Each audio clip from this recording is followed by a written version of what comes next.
Je suis venu expliquer les enjeux juridiques d'une levée de fonds, mais au-delà des enjeux juridiques qu'on va naturellement évoquer, dire comment ça se passe une levée de fonds. Parce que bien sûr les enjeux juridiques c'est parfois structurant, mais on voit très bien qu'il y a des négociations qui sont de l'ordre parfois même du psychologique. Il y a des ressorts qui viennent derrière un investisseur et voir quelles sont les relations entre un investisseur et un entrepreneur.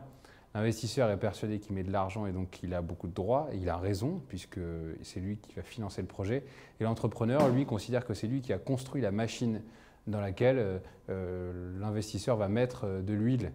Et donc c'est ça le sujet, c'est voir comment on arrive à un équilibre entre ces deux. D'un côté, quelqu'un qui va faire tourner la machine et d'autre, quelqu'un qui l'a construite. Mes associés et moi, on a créé Optimiam avec pour vocation d'aider les commerces de proximité à vendre à temps leur stock de produits frais. Et donc pour ça, on a créé une application mobile géolocalisée qui connecte donc le commerce de proximité aux clients, potentiels clients autour de son magasin pour qu'ils puissent écouler son stock de produits frais via des promotions flash. On a fait une première levée de fonds, c'était en janvier 2016, de 600 000 € auprès de Business Angel. En plus, à côté de ça, on a eu en plus l'aide de la BPI, donc ce qui lève la cagnotte à 800 000 € qu'on a levé aujourd'hui.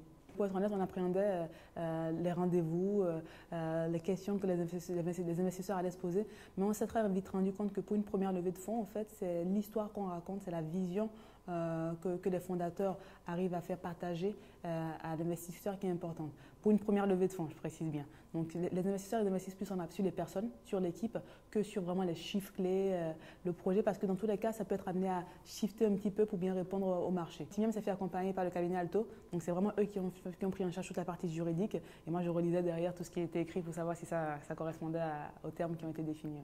Alors avec Optimiam, ça s'est vraiment bien passé pour le coup, tout a roulé. J'ai une autre start-up en tête dans laquelle les investisseurs ont mis de l'argent et au bout d'un an voulaient se séparer du fondateur.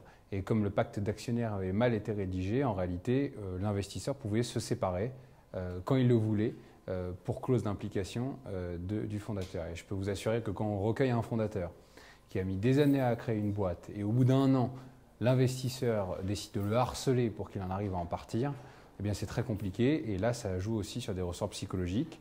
Donc voilà le type de cas que nous on a à connaître dans notre cabinet, mais en même temps c'est plus une exception et en général quand quelqu'un investit, on fait tout pour que ça se passe bien. En tout cas les avocats sont là pour ça.